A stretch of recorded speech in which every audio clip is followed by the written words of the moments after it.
Près de 25 ans d'images toutes plus incroyables les unes que les autres, des galaxies, des planètes du système solaire vues comme jamais auparavant.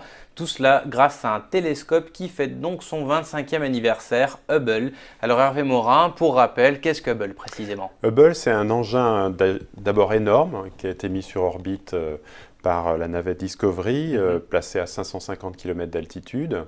Et donc c'est un engin de 13 mètres de long, 4 mètres de diamètre. Et le cœur de cet engin, c'est un miroir de 2,40 m de diamètre, donc un œil énorme qui peut voir aussi bien dans la lumière visible que l'infrarouge ou l'ultraviolet, donc un engin polyvalent pour observer. Un super télescope qui voit donc tout le spectre des couleurs. On s'émerveille aujourd'hui de l'ensemble de sa production, mais il faut rappeler quand même qu'au départ c'était un véritable fiasco. Oui. Donc c'est un peu un paradoxe parce que donc c'est le génie humain déployé dans l'espace, et puis on se rend compte quelques temps après son lancement, son arrivée, que les images sont floues parce qu'on n'a pas bien vérifié le polissage de ce miroir principal. Donc il faudra une mission 3 ans plus tard, une nouvelle mission de la même navette, pour placer une sorte de monocle pour lui rendre la vision. Et puis c'est à partir de là qu'il a pu commencer à engendrer cette moisson d'images. Les images qu'on connaît, ouais. Qu'est-ce que ça nous a permis de découvrir, outre une observation un peu plus pointue, quelles découvertes ont été faites grâce à Hubble? Déjà, pour le grand public, on a en tête toutes ces images formidables de nurseries d'étoiles, de galaxies spirales, enfin, donc ça fait rêver.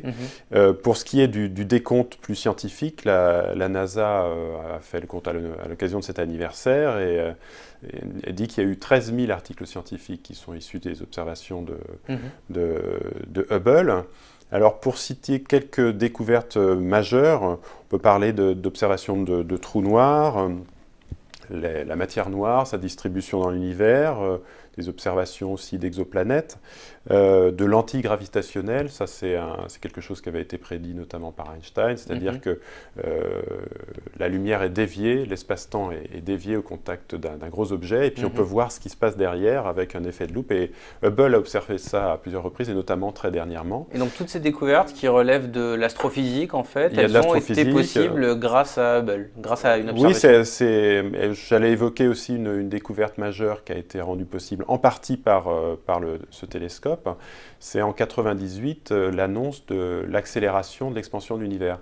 On savait que l'univers était en expansion, mais l'observation d'un certain nombre de supernovas qui étaient plus loin qu'on ne le pensait a permis de constater, grâce à Hubble et d'autres instruments, mais notamment Hubble, que l'univers était en expansion accélérée, et ça a conduit à la remise d'un Nobel de physique en 2011.